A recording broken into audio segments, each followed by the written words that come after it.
खबरनामा, खबर से असर तक। नमस्कार, आप देख रहे हैं एनबी न्यूज और मैं हूं आपके साथ काजल ठाकुर। खबरनामा में आज हम दो मुद्दों पर बहस करेंगे और दोनों ही मुद्दे विपक्ष के विरोध से जुड़े हुए हैं। पहला मुद्दा केरल का होगा, जहां राहुल गांधी ने वायनाड में ट्रैक्टर मार्च किया है, और दूसरा मुद्दा बिहार का है, जहां तेजस्वी यादव ट्रैक्टर लेकर विधानसभा तक पहुंच गए हैं। आज राहुल गांधी ने अपने संसदीय क्षेत्र वायनाड में ट्रैक्टर मार्च निकाला और किसानों का समर्थन करते हुए केंद्र सरकार पर जमकर हमला बोला। राहुल गांधी ने कहा कि अगर देश भर के किसान कृषि कानून की असलियत समझ जाएं तो पूरे देश में आग लग जाएगी। लेकिन वहीं दूसरी तरफ रॉबर्ट वाड्रा ने पेट्रोल डीजल की बढ़ती कीमतों के विरोध में साइकिल चलाई। रॉबर्ट वाड्रा का कहना है कि मैं अपने ऑफिस साइकिल से इसलिए जा रहा हूं क्योंकि पेट्रोल डीजल के दाम आसमान छू रहे हैं। राहुल गांधी के ट्रैक्टर मार्च के जो कयास लगाए जा रहे हैं वो ये है कि केरल में विधानसभा के चुनाव होने हैं और इससे पहले राहुल गांधी ने कांग्रेस के पक्ष में हवा बनानी शुरू कर दी है। केरल में विधानसभा की 140 सीटें हैं। वर्तमान में यहां पर सीपीआई के नेतृत्व वाले लेफ्ट डेमोक्रेटिक फ्रंट यानी एलडीएफ की सरकार है और पिनराई विजयन मुख्यमंत्री हैं। पिछले चुनाव में एलडीएफ को 91 और कांग्रेस के नेतृत्व वाले यूनाइटेड डेमोक्रेटिक फ्रंट यूडीएफ को 47 सीटें मिली थी। वहां बहुमत के लिए 71 सीटें चाहिए।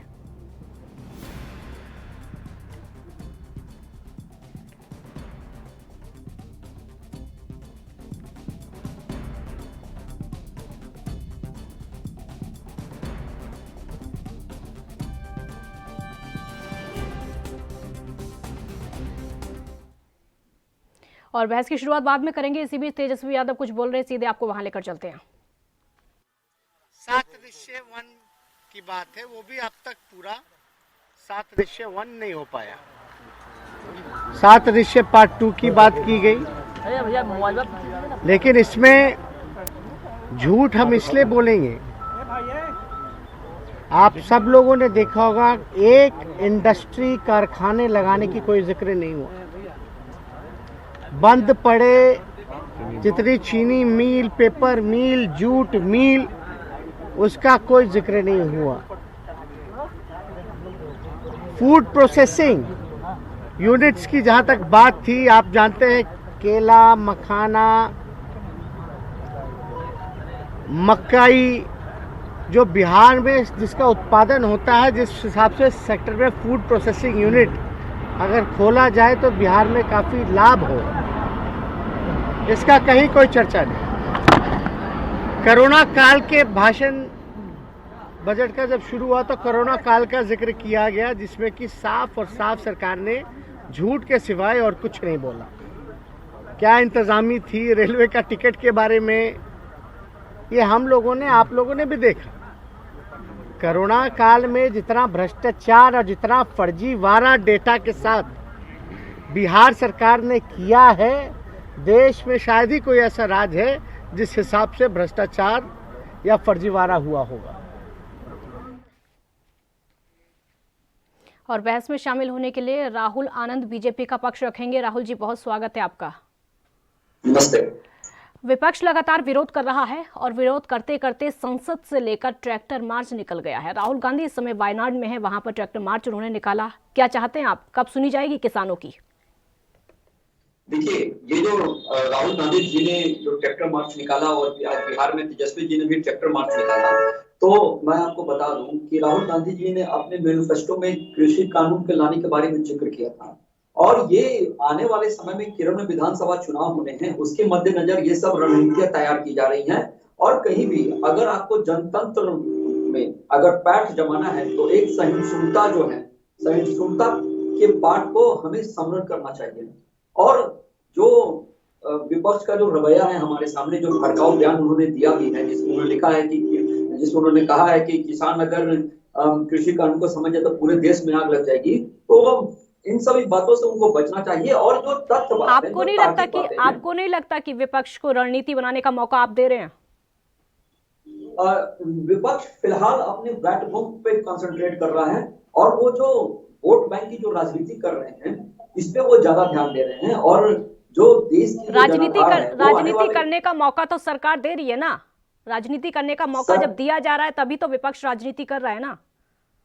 मैं आपको बता दूं काजल जी कि अगर कभी भी कोई कानून आता है संविधान में, तो संविधान में ये लोकतंत्र की खूबसूरती होती है कि आप अपनी बातों को, विचारों को रख सकते हैं, चाहे आप किसी भी माध्यम से रखें, लेकिन उसका तरीका सही होना चाहिए। और यहाँ क्या है कि यहाँ पे लोग उल्टी सीधी बातें कर रहे हैं। विरोध करना चाहिए, अच्छी बात है। अगर कोई सरकार कानून को लाती है, अगर कोई कमियां हैं, तो उसमें सुधार का प्रावधान भी होता है। हमारे माननीय प्रधानमंत्री जी ने भी इस बात को स्पष्ट किया था कि आप आइए, हम आपसे फोन कॉल के दूरी पे हैं, आप आइए, बैठिए, जो आपकी तार्किक मांगे हैं सारे हम सुनेंगे, उसमें अगर बदलाव का जरूरत पड़ेगा तो हम उस पर बदलाव भी करेंगे, लेकिन कानून वापस नहीं करेंगे। उन्होंने ये स्पष्ट संदेश भी दिया था।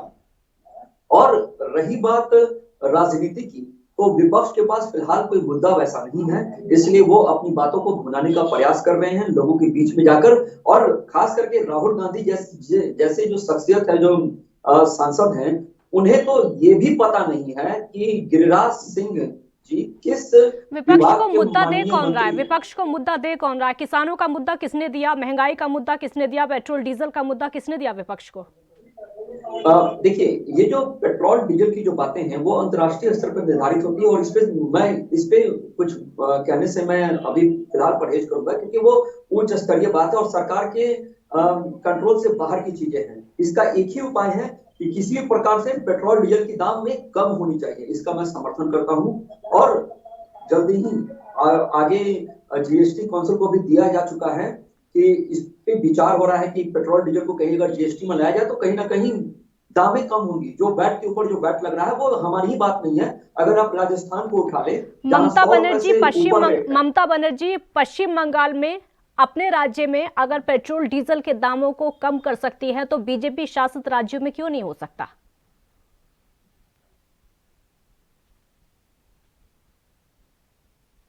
आवाज आ रही है अब तक मेरी? लगता फोन कट गया, आवाज नहीं पहुंच पा रही है। तो तस्वीरें हम आपको लगातार दिखा रहे हैं। राहुल गांधी का ट्रैक्टर मार्च आज महंगाई के विरोध में, पेट्रोल डीजल के दाम लगातार बढ़ते जा रहे हैं, इसके विरोध में किसान लगातार 80 दिनों से दिल्ली की सीमाओं पर प्रदर्शन कर रहे हैं। इसका समर्थन करते हुए आज राहुल गांधी ने वायनाड में जाकर, अपने संसदीय क्षेत्र में जाकर ट्रैक्टर मार्च निकाला। कई कांग्रेस के नेता भी उनके साथ इस मार्च में शामिल हुए। हालांकि लगातार ट्विटर पर राहुल गांधी एक्टिव रहते हैं, प्रियंका गांधी भी लगातार किसानों के समर्थन में ट्वीट भी करते रहते हैं। लेकिन आज जो ट्रैक्टर मार्च देखने को मिला, इसके कयास कहीं ना कहीं लगाए जा रहे हैं कि केरल में विधानसभा के चुनाव होने हैं, वहां पर सियासी जमीन तलाशने की कोशिश कांग्रेस की तरफ से की जा रही है, और उसी जमीन को तलाशते हुए आज ट्रैक्टर मार्च निकाला जा रहा है ताकि केरल के किसानों को लुभाया जा सके।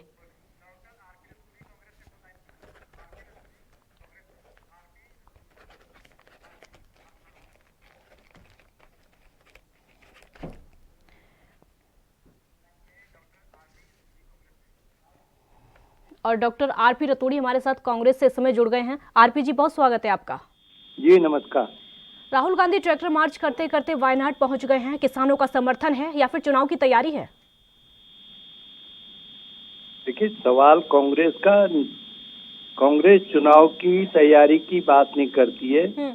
जो भी देश में पीड़ित होगा, जो प्रताड़ित होगा, जिसके लिए सरकार जिसको कष्ट में डालेगी, कांग्रेस उसके साथ खड़ी होगी, चाहे वो किसान हो, मजदूर हो, युवा हो, बेरोजगार हो, इन सब के साथ खड़ी होगी।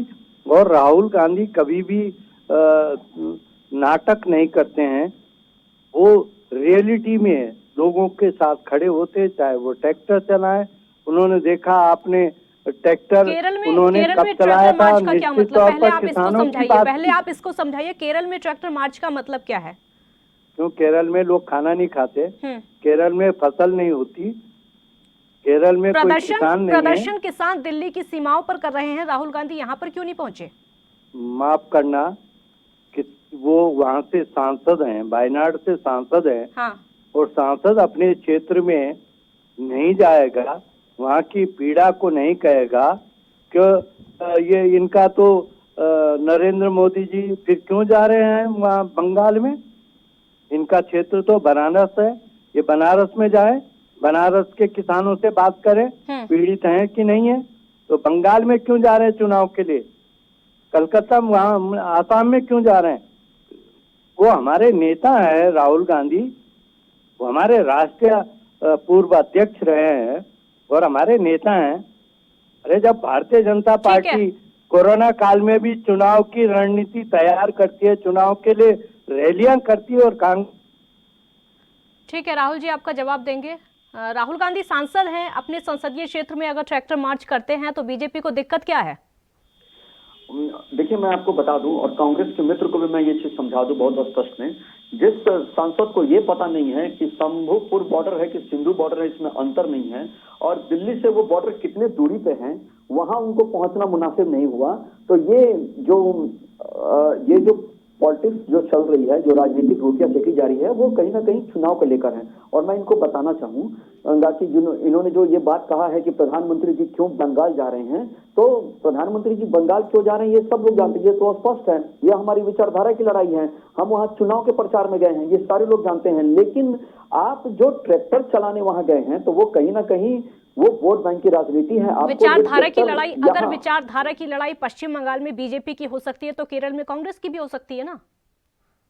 कांग्रेस की हो सकती है, लेकिन अभी जो उन्होंने जो सिचुएशन दर्शाया है ये दर्शा रहा है उनके चुनाव को लेकर, जबकि उनकी ये हो सकती है, ये होना भी चाहिए, उनको आना चाहिए, उनको सिंधु बॉर्डर पे आना चाहिए, गाजीपुर बॉर्डर पे जाना चाहिए, अगर उनको किसानों के साथ सच्ची हमदर्दी है तो की मैं बात करता हूं।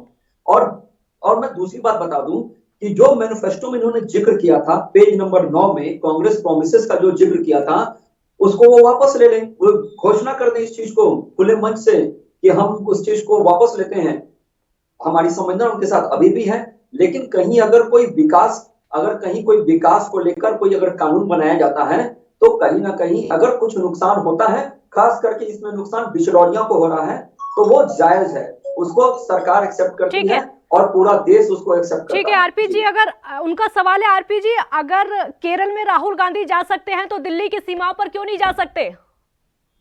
देखिए, नरेंद्र मोदी जी के तो सिंधु बॉर्डर पे जाते जाते छाले पड़ गए, अमित शाह जी के छाले पड़ गए, नड्डा के तो छाले पड़ गए, तो राहुल गांधी नहीं गए और बाकी भारतीय जनता पार्टी के तमाम नेताओं के किसानों के बीच जा करके उनके पांव में तो हल्दी और मेहंदी लगानी पड़ रही है, इतने छाले पड़ चुके हैं।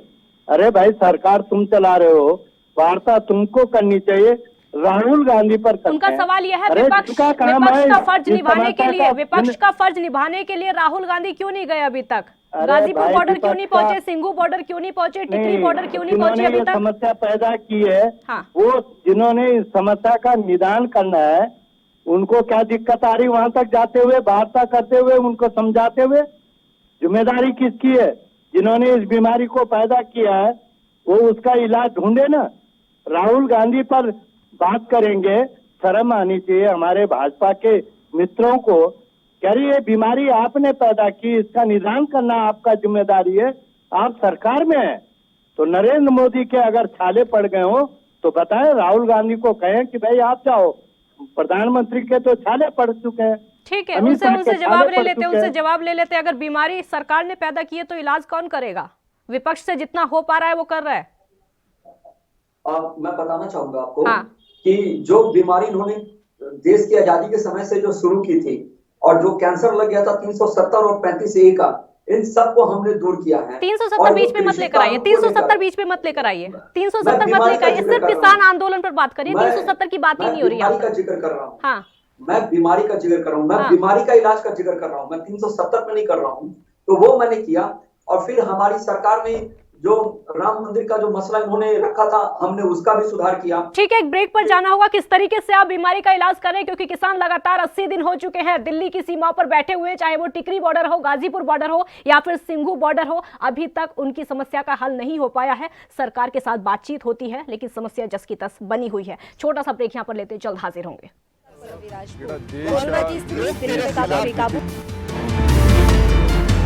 खबरनामा, खबर से असर तक। क्या आप दुबले पतले कमजोर हैं? आपकी सेहत नहीं बनती, भूख कम लगती है, वजन नहीं बढ़ता? दरअसल मेन बात खाना पीना खाना नहीं है, मेन बात है खाया पिया लगना। और अगर खाया पिया लगेगा ही नहीं तो सेहत बनेगी कैसे? इसलिए हमारी संस्था सन्यासी आयुर्वेदा ने एक ऐसी दवा बनाई है जो कि आपके पाचन तंत्र को, आपके लीवर सिस्टम को ठीक करने का काम करती है, ताकि आप जो भी खाएं उसका पूरे का पूरा निचोड़ आपके शरीर को लगे, आपकी भूख बढ़े, खाया पिया सही से लगे, नया खून बने, हड्डियों में जान आए, वजन बढ़े, ताकत बढ़े, चेहरे पर नूर आए और आप मोटे तगड़े खूबसूरत पर्सनैलिटी के मालिक बन जाएं। यह दवा पूरी तरह से आयुर्वेदिक होती है। इसका शरीर पर कोई भी साइड इफेक्ट, कोई भी नुकसान या दुष्प्रभाव नहीं होता। लड़के लड़कियां दोनों इसका इस्तेमाल कर सकते हैं और पहले 15 दिन के अंदर ही आपको इसका असर महसूस हो जाएगा। सिर्फ 650 रुपए की पूरे 1 महीने की दवा होती है और आप इसे घर बैठे 01145454545 पर फोन करके दवा मंगवा सकते हैं। राष्ट्र धर्म, रात 8 बजे।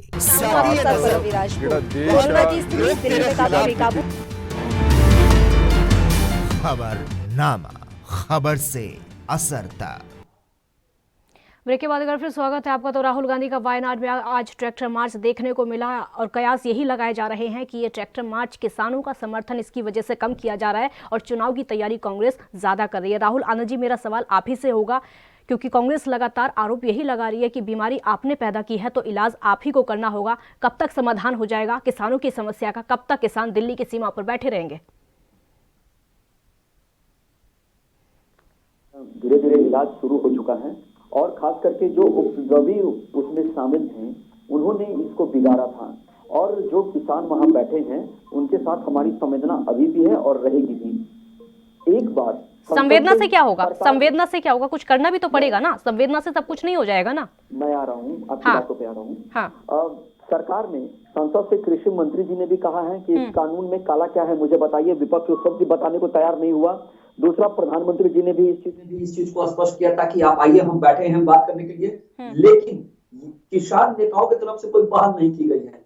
वो केवल जिद पे आ रहे हैं और उनका मकसद जिद के आड़ में सरकार को नीचा दिखाना है। सरकार के साथ कदम से कदम मिला के चलने की बातें अब बदल चुकी हैं। जो उनकी मांगे हैं, जो तार्किक मांगे हैं, उसे सरकार मानने को तैयार है और स्वीकार भी कर रही है। और सरकार ने कमेटी बनाई है, सुप्रीम कोर्ट भी इसके ऊपर पहल कर रहा है। जल्द ही इसका निष्कर्ष निकल जाएगा।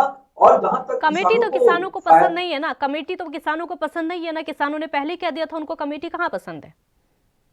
तो ये मानेंगे किस बातों से? आप इस चीज को बताइए। सुप्रीम कोर्ट के पहल को भी ये मानने को तैयार नहीं है, तो ये मानेंगे किसके बात को? सरकार ने उनको प्रस्ताव भी दिया था। किसानों ने तो साफ कहा है ना, कानून रद्द से नहीं माने। वो उन्होंने तो साफ कहा है कि कानून जब तक रद्द नहीं हो जाते तब तक नहीं मानेंगे और एमएसपी को कानून बनाया जाए। देखिए, एमएसपी को कानून बनाने के लिए जो बात है, इस पे सरकार आगे विचार कर रही है। एमएसपी फिलहाल अभी है और रहेगी, ये हमारे माननीय प्रधानमंत्री जी ने भी कहा है। अगर और दूसरी बात है कि जो खरीदारी हो रही है वो एमएसपी रेट पे ही खरीदारी हो रही है। ये भी एक पुख्ता सबूत है अब देश के सामने। और जो कृषि कानूनों के रद्द का क्या है? कृषि कानूनों के रद्द का क्या है? कानून रद्द नहीं किया जाएगा, ये खुले मन से सरकार ने कहा है। आरपी जी से मेरा सवाल होगा, आरपी जी, कानून रद्द नहीं किया जाएगा, सरकार का साफ तौर पर कहना है। फिर इस ट्रैक्टर मार्च का क्या मतलब है? विरोध प्रदर्शन का क्या मतलब है? सरकार अपना रुख साफ कर रही है कि कृषि कानून रद्द नहीं होंगे, एमएसपी पर विचार किया जा रहा है। देखिए, जब आदमी हठधर्मी पे आता है और एक पुरानी कहावत है, खाए मुंह लजाए आंख, जब अडानी अंबानी का माल खा रखा है तो वापस कैसे ले सकते हैं? अगर इन्होंने अडानी अंबानी को इस देश को बेचना, रेल बेचनी है, पेट्रोलियम बेचना है, इन्होंने बीएसएल बेचना है, इन्होंने हवाई अड्डे बेचने हैं, जब इन्होंने तय कर दिया है तो किसान जो अपनी खेती कमा रहा था, खा रहा था, देश को पाल रहा था, ये बड़े गर्व से कहते हैं कि 80 करोड़ लोगों को हमने भोजन दिया। अरे भाई, किसान ने पैदा किया तब तुमने दिया ना, तुमने कहाँ से दिया? और अभी ये मेरे मित्र कह रहे थे कि 370 हटाइए। अरे तुम दोहरे चरित्र के लोग, नागालैंड में 371 लागू करते हो, उनको झंडे की भी तुम परमिशन देते हो कि अलग झंडा रखो, तुम दोहरे चरित्र के लोगों पे भरोसा कैसे करें? तुम कश्मीर में तो 370 हटाते हैं और नागालैंड में 371 लागू करते हैं। तो सबसे पहले अंदर अपने झांको, ये किसान विरोधी लोग हैं, इनको वो तो आपके ट्रैक्टर मार्च को भी चुनावी तैयारी बता रहे हैं। आपका ट्रैक्टर मार्च है, राहुल गांधी का ट्रैक्टर मार्च है, वो तो केरल की चुनावी तैयारी उसको बता रहे हैं कि कांग्रेस जमीन तलाशने की कोशिश कर रही है सियासी तौर पर। देखिए मैडम, राहुल गांधी ने कोई दाढ़ी बढ़ा करके रविन्द्रनाथ टैगोर बनने का नाटक तो किया नहीं। अब जब इन्होंने, ये तो केवल सत्ता के लोलुप है, सत्ता के भूखे हैं। विधायक खरीद इनके कार्यकाल में जितनी हुई, मध्य प्रदेश में चुनी हुई सरकार गिराने का काम किया, पुडुचेरी में ये सरकार गिराने का काम किया। ये कोशिश कर रहे हैं कि हम राजस्थान में करें। ये बिल्कुल सत्ता लोलुप हो चुके हैं। गोवा में लेकिन कांग्रेस की विफलता भी है ना। अगर बीजेपी इसमें सफल हो रही है, एक मिनट, मेरा सवाल सुन लीजिए, अगर बीजेपी सफल हो रही है कांग्रेस की सरकार गिराने में राज्यों में, तो विफलता तो है ना कांग्रेस की कि अपनी सरकार को बचा नहीं पा रहे हैं। ये लोकतंत्र के लिए काले इतिहास के रूप में होगा इनका कार्यकाल। 5 राज्यों में कांग्रेस की सरकार सिमट कर रह गई है, सिर्फ 5 राज्यों में। सिमट के नहीं रहेगी, लोकतंत्र जिंदा है। पंजाब के स्थानीय निकाय चुनाव ने बता दिया इनको, इनका मुखौटा दिखा दिया कि अगर लोकतंत्र जिंदा है तो अभी भी जिंदा है। ठीक है, आपका जवाब दे रहे हैं वो, ठीक है, आपका जवाब दे रहे हैं वो। अगर राहुल गांधी समर्थन कर रहे हैं तो चुनाव से आप क्यों जोड़ रहे हैं? प्रधानमंत्री भी तो पश्चिम बंगाल जा रहे हैं ना, क्या दिक्कत है? देखिए, ये लोकतंत्र की खूबसूरती है चुनाव करना, लेकिन ये जो पर्सनल कमेंट जो होता है कि दाढ़ी बना लेना, ये करना वो करना, तो ये जो कांग्रेस के जो साथी बैठ के जो कर रहे हैं, ये दिशा भ्रमित का काम कर रहे हैं। आप किसी के व्यक्तिगत मामले पे हमला नहीं कर सकते हैं। देश के ऊपर बात कीजिए, देश क्या कर रहा है इस पे हम बात करते हैं। और देश में क्या हो रहा है, देश में क्या हो रहा है ये भी तो पता होना चाहिए ना बीजेपी वालों को। देश में हो क्या रहा है इस समय? मैं काजल जी आपके सारे प्रश्नों का उत्तर दे रहा हूँ, मुझे बोलने तो दीजिए।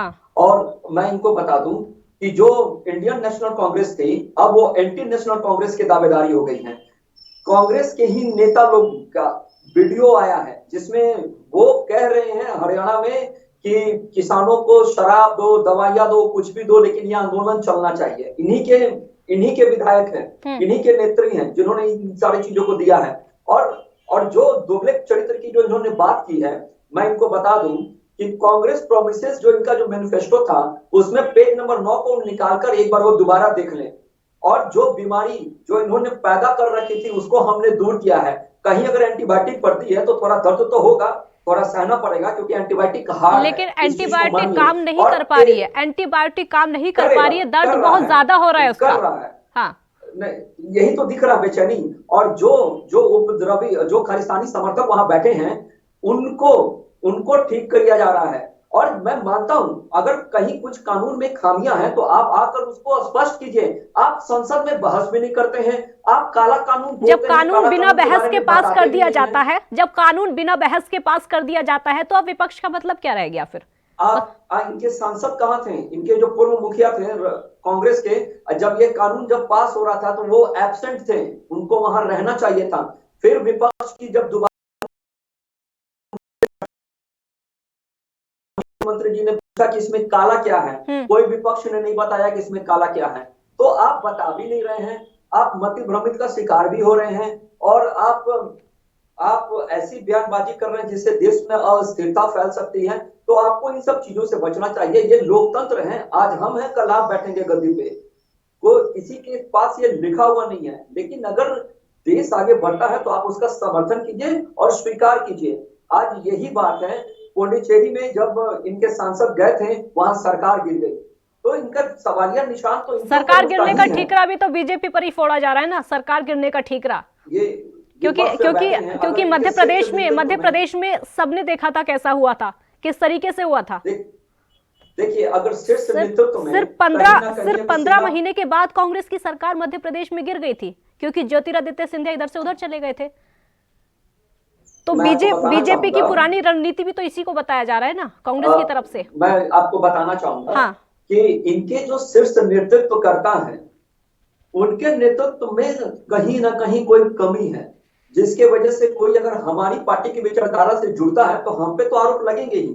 अगर आप अच्छा करते हैं, हमारी पार्टी मनमस्त हाथी की तरह चलती है जिसके ऊपर भौंकने वाले की वो परवाह नहीं करती है, और इनकी में अगर कोई खामी है तो उसको वो एलिमिनेट करें, उसमें वो सीखें कि संगठन में कहाँ समस्या आ रही है।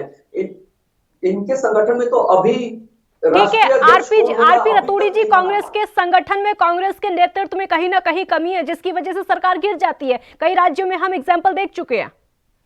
देखिए, मैं जब ये बताऊं कि बंगाल का राय जब वो तृणमूल में था तब वो पापी था, चोर था, भ्रष्ट था।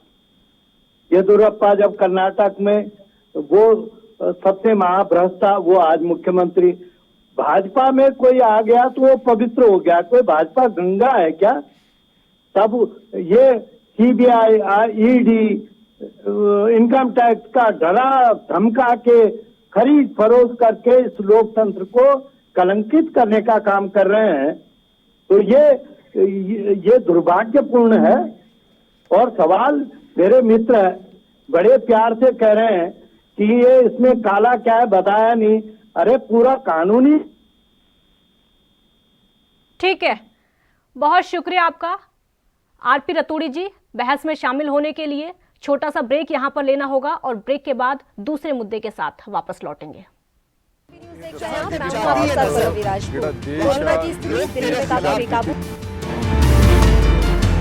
खबरनामा, खबर से असर तक। क्या आप दुबले पतले कमजोर हैं, आपकी सेहत नहीं बनती, भूख कम लगती है, वजन नहीं बढ़ता? दरअसल मेन बात खाना पीना खाना नहीं है, मेन बात है खाया पिया लगना। और अगर खाया पिया लगेगा ही नहीं तो सेहत बनेगी कैसे? इसलिए हमारी संस्था सन्यासी आयुर्वेदा ने एक ऐसी दवा बनाई है जो कि आपके पाचन तंत्र को, आपके लीवर सिस्टम को ठीक करने का काम करती है, ताकि आप जो भी खाएं उसका पूरे का पूरा निचोड़ आपके शरीर को लगे, आपकी भूख बढ़े, खाया पिया सही से लगे, नया खून बने, हड्डियों में जान आए, वजन बढ़े, ताकत बढ़े, चेहरे पर नूर आए और आप मोटे तगड़े खूबसूरत पर्सनैलिटी के मालिक बन जाएं। यह दवा पूरी तरह से आयुर्वेदिक होती है। इसका शरीर पर कोई भी साइड इफेक्ट, कोई भी नुकसान या दुष्प्रभाव नहीं होता। लड़के लड़कियां दोनों इसका इस्तेमाल कर सकते हैं और पहले 15 दिन के अंदर ही आपको इसका असर महसूस हो जाएगा। सिर्फ 650 रुपए की पूरे 1 महीने की दवा होती है और आप इसे घर बैठे 01145454545 पर फोन करके दवा मंगवा सकते हैं। राष्ट्र धर्म, रात 8 बजे।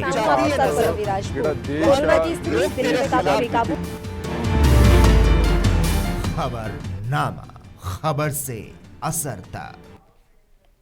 ब्रेक के बाद एक बार फिर स्वागत है आपका। बिहार में आज बजट पेश करने से पहले विधानसभा में विरोध प्रदर्शन का सिलसिला लगातार जारी है। विधानसभा के मुख्य द्वार पर जहां विपक्ष महंगाई, बेरोजगारी, प्रश्न लीक होने जैसे मामलों को लेकर प्रदर्शन करता है, तो वहीं दूसरी तरफ विधानसभा में नेता प्रतिपक्ष तेजस्वी यादव ने भी विरोध का अनोखा तरीका निकाला है। आज विधानसभा की कार्यवाही में भाग लेने के लिए तेजस्वी यादव अपने आवास से ट्रैक्टर लेकर विधानसभा तक पहुंचे। ट्रैक्टर पर उनके साथ पार्टी के कुछ चुनिंदा लोग थे, जबकि उनके पीछे पीछे कई सदस्य दौड़ते हुए नजर आए। तेजस्वी ने केंद्र सरकार पर जोरदार हमला बोला और कहा कि देश में किसानों पर अत्याचार हो रहा है, कृषि कानून किसानों पर लगातार थोपे जा रहे हैं, केंद्र सरकार की गलत नीतियों के खिलाफ किसानों की आवाज को दबाया जा रहा है।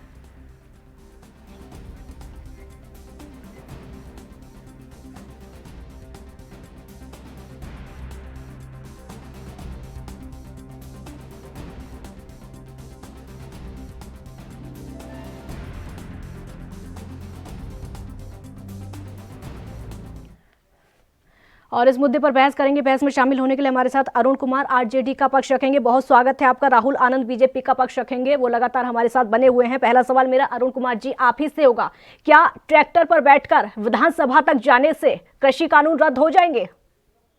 देखिए, प्रोटेस्ट करने का अपना अपना तरीका होता है। माननीय तेजस्वी जी ने जो तरीका अपनाया है वो बहुत ही उचित था। ट्रैक्टर पर जाकर के विधानसभा में उन्होंने एक आवाज उठाने का, किसानों के समर्थन में आवाज उठाने का काम किया और ये जो काला कानून है उसको रद्द करने के लिए उन्होंने ये सरकार से वो अपना मांग किए हैं। और ये जो तेजस्वी जी ने एक नेता प्रतिपक्ष होकर के जो इन्होंने काम किया, ये बड़ा ही सराहनीय। ये लोकतंत्र में अधिकार है, लोकतांत्रिक तरीका है विरोध करने का। ठीक है राहुल आनंद जी, तेजस्वी यादव विपक्ष होने का फर्ज अपना निभा रहे हैं, लेकिन सरकार निभा नहीं पा रही है। जो वादे बिहार की सरकार में किए गए थे, गठबंधन सरकार ने किए थे, वो निभाए नहीं जा रहे हैं। हेलो, आवाज आ रही है आपको मेरी? हेलो, मेरा सवाल सुन पा रहे हैं आप? नहीं, फिर से रिपीट कीजिए। हाँ, मैं सवाल रिपीट करती हूँ कि विपक्ष अपनी जिम्मेदारी निभा रहा है। विपक्ष लगातार विरोध कर रहा है, चाहे जिस भी तरीके से विरोध करना पड़े, चाहे संसद में जाना पड़े, सड़क पर जाना पड़े या फिर ट्रैक्टर पर बैठना पड़े, लेकिन सरकार अपनी जिम्मेदारी भूल गई है। गठबंधन सरकार बिहार की, देखिए, बिहार की जो सरकार है वो सशक्त सरकार है और उसे इस बात का आभास है कि हमें अपने किसानों को किस प्रकार से आगे बढ़ाना है और सशक्त बनाना और समृद्ध बनाना है। और जो विपक्ष जो आज अपनी राजनीति कर रहे हैं ट्रैक्टर से जाने के लिए, मैं इन सबका स्वागत करता हूं, इसलिए क्योंकि ये लोकतंत्र में अपनी विरोध को दर्ज करा सकते हैं। लेकिन मुद्दे की बात यह है कि इस कानून में काला क्या है, इस पे कोई नहीं बोलता है। बस एक स्क्रिप्ट है जो रट ली गई है कि काला कानून है, लेकिन कानून में काला क्या वर्णित है इसके बारे में कोई नहीं बताता है। इस कानून में अनुबंध मैक्सिमम 5 साल के लिए किया जाता है, 3 दिनों के अंदर भुगतान करना है व्यापारी को। इसमें जमीन को पट्टे पे ले जा सकती है, लेकिन आपको उसको माफ कीजिएगा, मैं वो वर्ड भूल रहा हूँ। एमएसपी को कानून बनाने की गारंटी क्यों नहीं दी जा रही है? देखिए, एमएसपी को कानून बनाने की गारंटी इसलिए नहीं दी जा रही है, चाहे उसे कोई सरकार नहीं बना सकती है। मैं बताना चाहूंगा आपको कि अंतर्राष्ट्रीय स्तर पर एमएसपी का रेट का निर्धारण किया जाता है और वहां पे सरकार को नुकसान होता है। अगर सरकार इस पे कानून बनाती है तो सरकार को 10 लाख करोड़ अतिरिक्त ऋण का बोझ पड़ेगा उसके ऊपर। इसलिए या वहां भाजपा की सरकार बैठी हो या गैर भाजपा सरकार बैठी हो, वो नहीं बना सकती है। और जो जहां तक खरीदारी की बात है, तो अब तक पूरे देश में 28 प्रकार के फसलों पर एमएसपी लागू की गई है और एमएसपी 64 के दौर से शुरू की गई थी, जिसमें ये चीज का वर्णन किया गया था कि भविष्य में खाद्यान्न का समस्या हमारे देश को ना हो, इसको लेकर बनाया गया था। लेकिन इसका उल्टा असर भी देखने को मिला है। तो सरकार खरीदारी कर रही है और अब अगर आंकड़ा उठाएंगे तो जो पंजाब के किसान वहां बैठे हैं, हरियाणा के, तो आपको बता दूं। ठीक है अरुण आनंद जी, कृषि कानूनों में काला क्या है, विपक्ष क्यों नहीं बता रहा है खुल के? देखिए, पूरा कृषि कानून ही काला है। ये जो तीनों कृषि कानून है, कई बार बताया गया है। लेकिन एक बात बताइए कि कोई अगर शुगर पेशेंट व्यक्ति है और उसको आप रसगुल्ला दीजिएगा तो क्या उसको फायदा करेगा? वो ये भारत के किसान को आप जो कॉन्ट्रैक्ट खेती कह रहे हैं, कॉन्ट्रैक्ट खेती क्या थी? कॉन्ट्रैक्ट खेती यही ना है कि जैसे अंग्रेज के जमाने में ब्रिटिश लोग कॉन्ट्रैक्ट खेती कराकर नील की खेती करवाया करते थे बिहार में, और जब इसके लिए महात्मा गांधी ने आंदोलन चलाया और यहाँ उसे आज़ादी दिलाई, और फिर वही काला कानून को गांधी जी के द्वारा हटाए काला कानून को नरेंद्र मोदी लेकर करके चले आए हैं। तो इनसे ये पूछिए कि ये बात सही है कि नहीं है। पहला तो कॉन्ट्रैक्ट खेती एमएसपी पर तो बोल रहे हैं कि होगा ही नहीं। अब एमएसपी पर नहीं होगा, अब सरकार की, अगर कल अडानी और अंबानी बोल दे तो इनका सब चीज हो जाएगा। ये सरकार जो है वो अब निजीकरण में चली गई है। अब इनके हाथ में कुछ रह नहीं गया है। पेट्रोलियम पदार्थों का दाम देखिए आसमान छूता है। कह रहे हैं कि हमारा हाथ में नहीं, किसके हाथ में है? यूपीए सरकार की जब राज था तो यूपीए में $108 प्रति बैरल ये कच्चे तेल का मूल्य था, तब 74 रुपये प्रति लीटर। कानून लाने की कवायद तो यूपीए सरकार से ही हुई थी ना। देखिए, कवायद का मतलब क्या हुआ? कवायद का मतलब लागू नहीं हो, कवायद का मतलब उसको लागू एनडीए ने कर दिया, कवायद यूपीए ने कर दी तो लागू एनडीए ने कर दिया।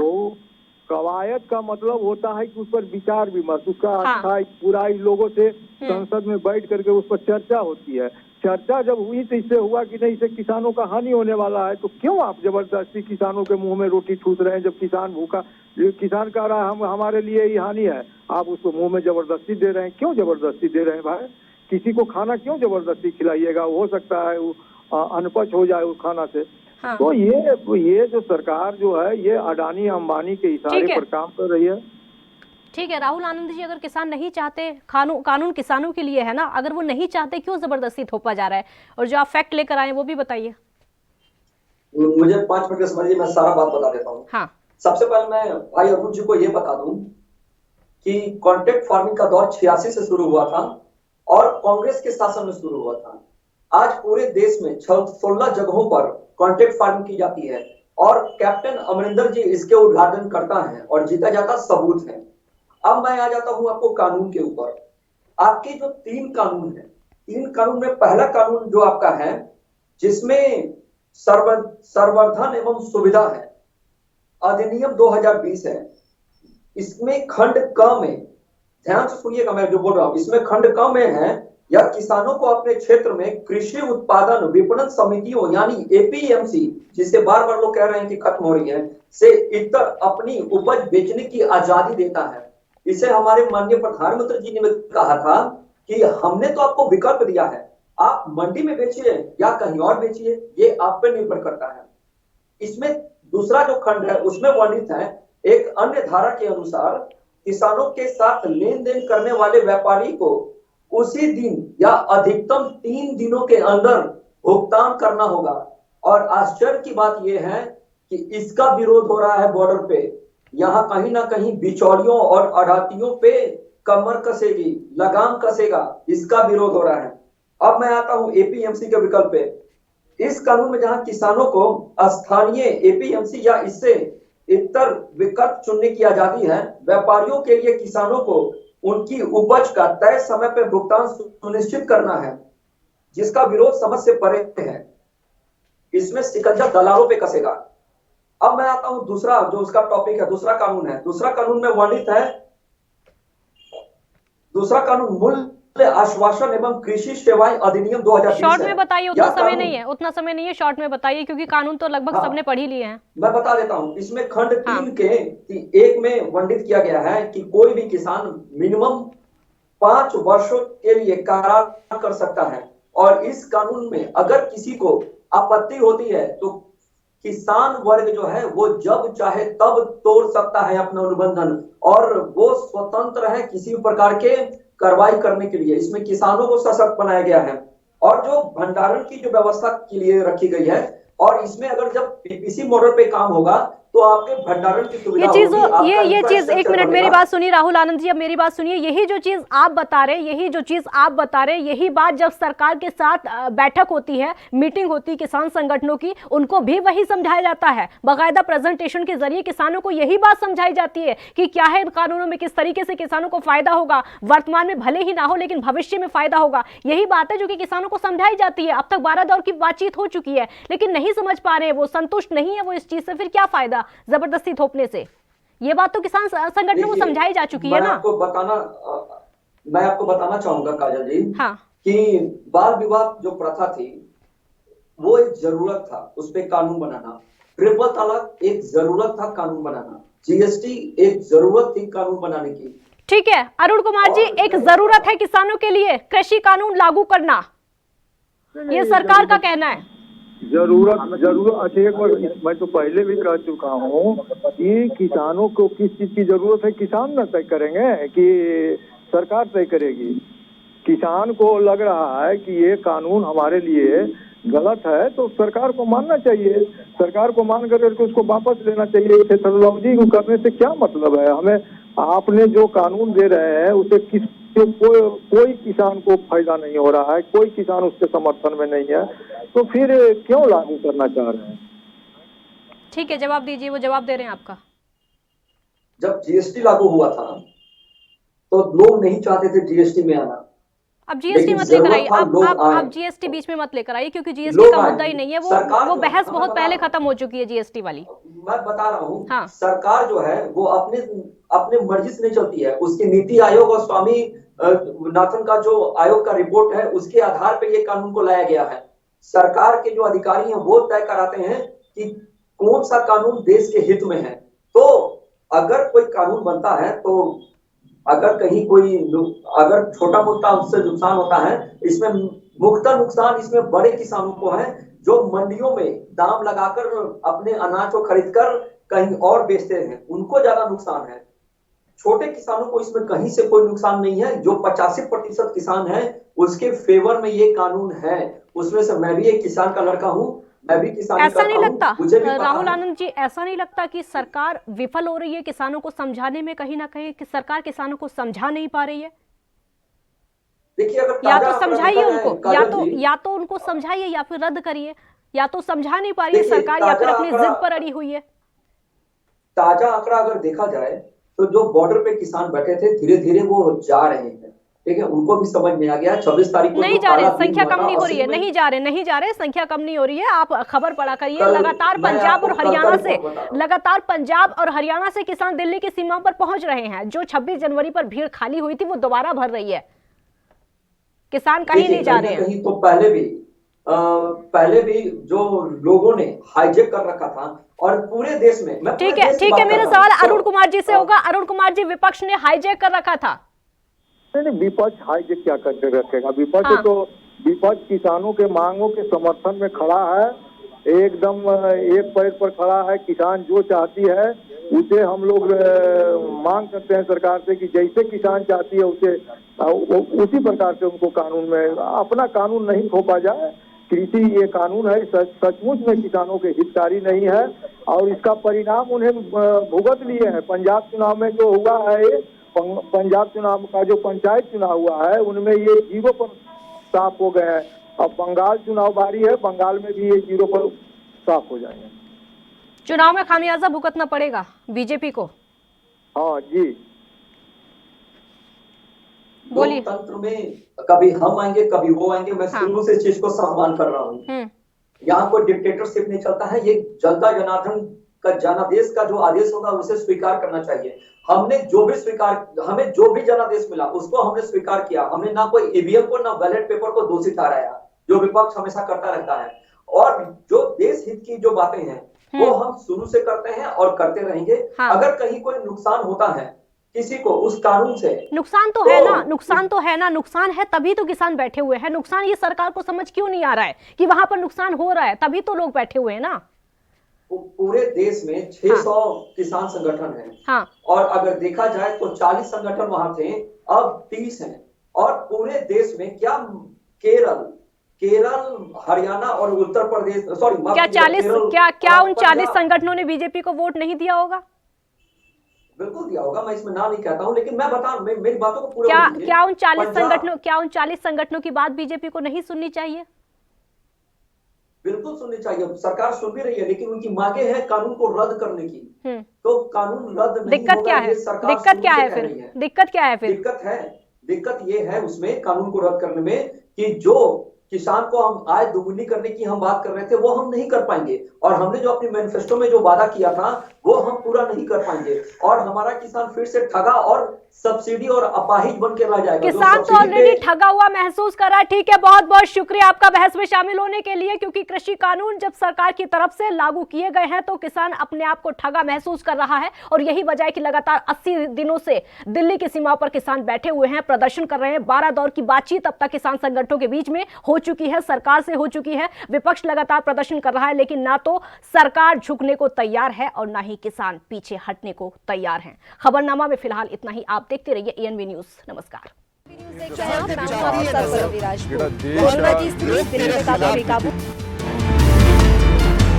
खबरनामा, खबर से असर तक।